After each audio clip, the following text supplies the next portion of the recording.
E assim, eu falo assim, não é hoje que virou muita moda a corrida, né? Mas eu falo assim, às vezes até brinco com o pessoal, assim, o pessoal fala assim, porque hoje a gente tem aqui em Curitiba um circuito da Procorrer que vale premiação em dinheiro, são 5 etapas, né? Então são 4 etapas que você tem que fazer e a última é uma final, e vale dinheiro. O ano passado, quem estava patrocinando era a ASICS, né? Sim. Então, não, na verdade, o ano passado, quem patrocinou foi a Mizuno. A Mizuno patrocinou e estava valendo toda a corrida, valia premiação para os 5 primeiros gerais, feminino e masculino, e era um bom dinheiro. E aí, muita gente, quando eu comecei a divulgar essa corrida, muita gente falava: ah, não, mas é só para elite, porque realmente tem o pessoal da elite que você tem que comprovar tempo que eles vão para disputar. E realmente foi um circuito que quem ganhou foi o pessoal da elite. Mas o pessoal falava assim: ah, eu não vou me inscrever no circuito porque é só para elite. Eu falava: de jeito nenhum. Ah, se você corre no pace de 6:30 você é elite. Então, sempre falei isso. E o pessoal caía na risada. Eu falei, não, pace 6:37 é o pessoal da elite. Nós somos a elite. Por quê? Porque se você está saindo de casa, se você está se movimentando, se você está acordando cedo para estar lá numa largada às 6 horas da manhã, independente se está frio, se está chuva, se está sol, você é vencedor. Entendeu? Então, comecei a pregar muito isso. A gente vai lá para correr, para se divertir. Deixa a elite ganhar. A gente vai lá se movimentar. O importante é a gente estar na nossa tribo, né? Que hoje a gente fala muito assim, todo mundo procura uma tribo, e a nossa tribo da corrida. Então, eu falo muito isso, eu incentivo a gente estar lá. E sabe, o mais gostoso é quando você corre e você grava as pessoas sorrindo, a pessoa que falou assim, cara, esse foi meu primeiro 5 km que eu corri sem parar. Esse foi, sabe, a primeira vez que eu venho numa corrida e não sabia como que era. Isso é o mais legal. Você volta para casa e você vê que você é outra pessoa quando você olha para a vida dos outros. Nossa, existem, eu digo assim, a coisa que eu mais gosto é das histórias da corrida. Várias de diferentes tipos, sabe? E aquela situação assim, você nunca imagina o que é que tá por trás daquela pessoa que corre.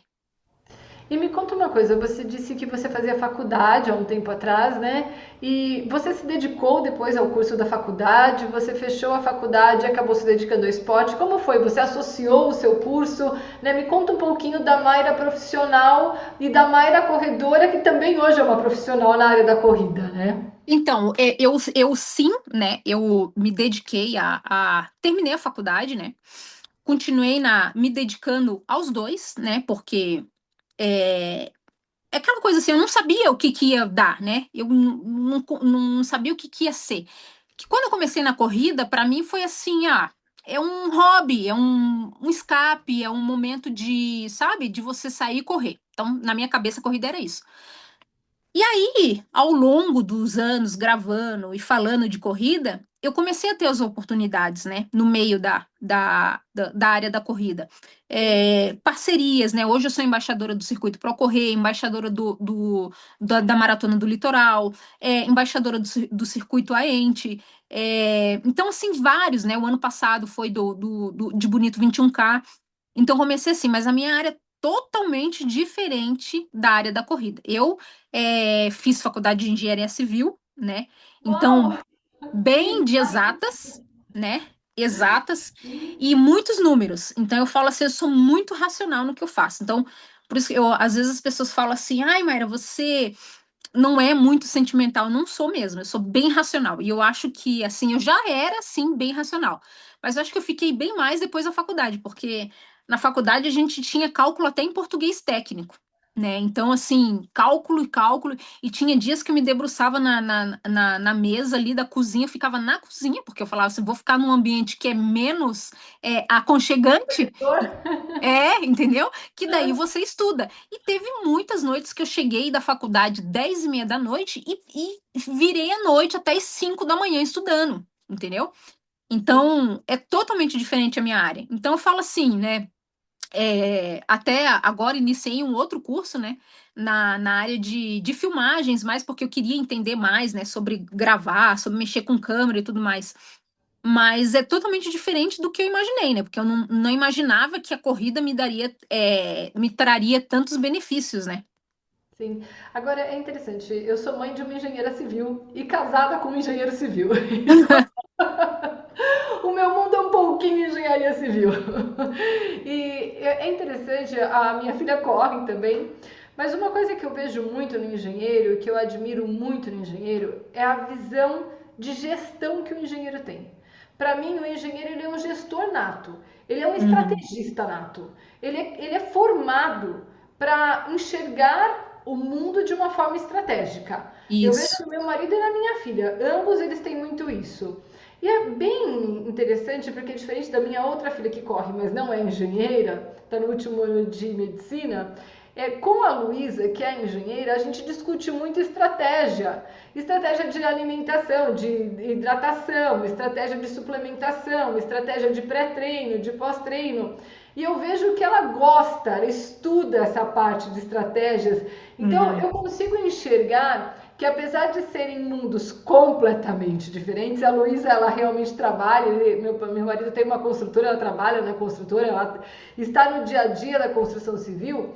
Eu vejo muito no engenheiro uma visão ampla de gestão de trajetória, de percurso, de jornada, né? Então, apesar de ser tão diferente, Mayra, eu também vejo um ponto em comum aonde talvez você consiga fazer uma gestão brilhante da sua corrida, da sua relação como embaixadora, com todas as parcerias que você desenvolve, a partir de todo esse aprendizado de gestão, de estratégia que você viveu na faculdade, né?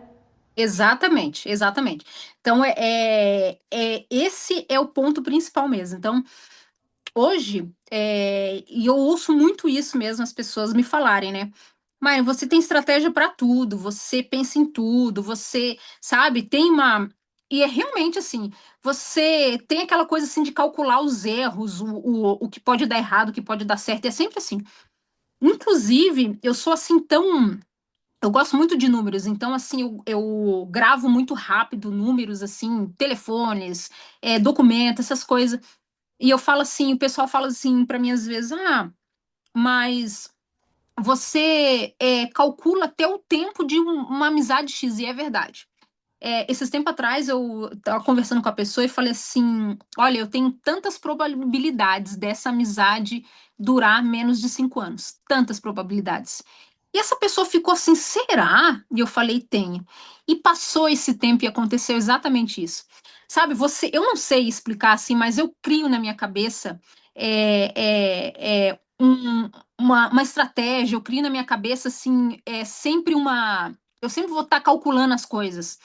E como que eu posso fazer isso a curto prazo, a médio prazo, a longo prazo? Tais coisas que eu preciso conquistar, tais coisas que eu preciso fazer, tais pessoas que vão permanecer na minha vida, porque tudo isso você tem que ter uma certa gestão. Porque às vezes eu falo assim, e eu não sou o tipo de pessoa que eu perco muito meu tempo, não. Eu vejo assim, se eu estou no ambiente que eu vejo que eu não estou progredindo, eu fecho portas e eu saio fora. Se eu vejo que aquela pessoa não está na minha vida fazendo sentido, não está me ajudando a melhorar, ou não está, sabe, não está fazendo diferença nenhuma, eu corto relação. Eu digo assim, eu não corto relação assim, nunca mais olho para sua cara, não. Eu posso conversar com a pessoa, tudo mais, mas eu não preciso mais andar com essa pessoa, porque não faz sentido para minha vida, para o que eu quero, entendeu? E para o que eu quero conquistar, porque muitas vezes, se você for parar para olhar, pessoas que você tem na sua vida, se as pessoas forem erradas, elas te puxam para trás. E quanto mais você ficar perto dessas pessoas, mais tempo você vai ficar lá atrás e a vida continua. E eu digo assim, quando você entende que você precisa fechar ciclos, mesmo que esses ciclos, né, é dolorido, não é, eu digo assim, às vezes até familiar, não é fácil, sabe? Você às vezes sair um pouco daquele ambiente familiar porque não está te fazendo bem, não é fácil você se desvincular deles, mas às vezes é necessário, sabe? Às vezes é necessário para que a sua vida flua. E eu digo isso porque eu tive essas experiências. Então, quando eu me afastei um pouco mais da minha mãe, porque a gente tinha muitos atritos, a minha vida ela desenvolveu muito mais. Muitas coisas aconteceram na minha vida por causa dessa relação que eu dei uma quebrada. Porque, assim, oportunidades que eu tive que eu não estava tendo por causa disso. Então, assim, eu falo que às vezes dói você olhar e falar assim, poxa vida, mas é sua mãe, né? Mas era um ciclo que eu precisava fechar, sabe? E eu digo assim, não tenho mágoa, não tenho raiva nenhuma, mas claro, eu vivo a minha vida, ela vive a dela, e sou assim, ó. Se precisar de mim, eu sempre vou estar aqui. Sabe? Eu nunca vou fechar as portas e falar, não, jamais você precisa de mim, mas eu não vou te ajudar. Não, isso não acontece, sabe? Eu tenho assim para mim que o que você faz para o outro, tudo que você planta, você colhe. Então, se a pessoa precisar de mim, estiver ao meu alcance, eu puder fazer, eu vou fazer, sabe? Independentemente. Só que eu digo assim, eu não preciso estar andando junto, eu não preciso estar convivendo com a pessoa, eu não preciso estar ali o tempo inteiro. Porque o que acontece? A minha relação com a minha mãe, ela era ruim de uma forma seguinte. Como a minha mãe, ela sempre deixou claro que ela não gostava de mim, eu fazia de tudo para ela gostar.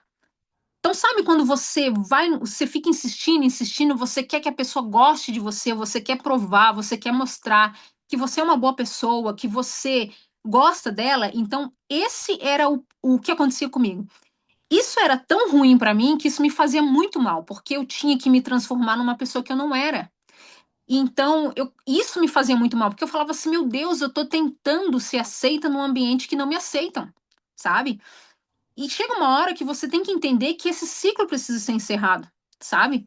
E eu falo assim, e não é só o mundo espiritual, não é só o mundo material, mas é num todo. Se você for juntar tudo, isso é muito verdade. Uma vez eu fiz um curso de capelã e eu fiz um estágio dentro do hospital, né? Então, dentro do hospital, eu ia visitar a ala, que era dos cardiologistas, mas fiquei muito tempo na ala da nefrologista, né? O pessoal que fazia, o pessoal que precisava de transplante de rim, que fazia hemodiálise.